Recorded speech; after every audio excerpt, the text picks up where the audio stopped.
जितने सुने जितिन चौधरी उसको तो हिचकी आ गई। हिचकी उसको तो बेचारा अब मैं उनको नहीं बोलूंगी, उनका समय था। मजा आ रहा ना? ने सबका विकास किया है। आप जानते हैं मेरे भाई को, जानते नहीं जानते? जानते हैं? और सबसे ज्यादा इसलिए हम अपने भाई को बोलते हैं, सबसे ज्यादा उसका तो लेडीज फैन है कि नहीं? देखा फिर आगे, अब मैं फिर वहां जाती हूँ। बाकी आदमी समझता है सही या गलत?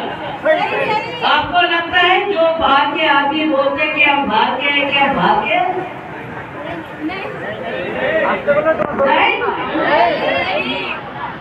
खून तो एक ही है। अब दूर होने से क्या हुआ? अब की तुम आप ही लोग क्यों नहीं बोलता है? सब और तो नहीं बोलेगा लास्ट टाइम। अब की बार हम साथ में बोलिए, अब की बार, अब की बार।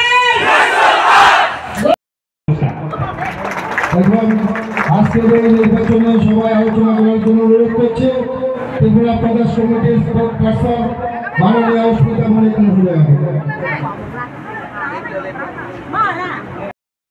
আপনারা সামনে জায়গাটা খালি করে দিন।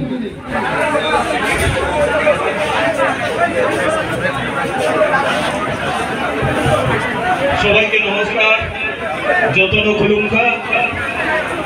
আজকে আমাদের 17 তারিখে উনি আগরতলা এসেছেন, উনি আস্তাবল ময়দানে বক্তব্য রেখেছেন, উনি গ্যারান্টি দিয়েছেন এই রাজ্যের প্রত্যেকটা গরিব অংশের মানুষের জন্য, তাদের থাকার জন্য, যারা ঘর পেয়েছেন ইতিমধ্যে আপনারা জানেন প্রায় 4 লক্ষ পরিবারকে উনি আমাদেরকে ঘর উপহার দিয়েছেন।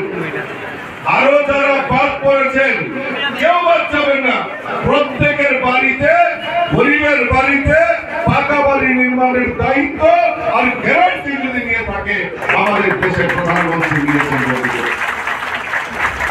বন্ধুগণ, আমরা সৌভাগ্যবান, নরেন্দ্র মোদীজি দেশের প্রধানমন্ত্রী চিন্তা করেছেন যে এই রাজ্যে জাতি জনজাতি সকল অংশের মানুষের জন্য যদি কাজ করতে হয়, দিল্লিতে আমাদের সেই রকম প্রতিনিধি পাঠানো দরকার। তাই আমাদের পার্টি, আমরা সিদ্ধান্ত করেছি, মোদীজি সিদ্ধান্ত করেছেন যে ত্রিপুরা রাজ্যে যে মহারাজ বীর বিক্রম কিশোর মানিকের যিনি নাতনি, কিরিট বিক্রমের কন্যা মহারানী কৃতি দেবী দেববর্মাকে আমরা প্রার্থী করেছি।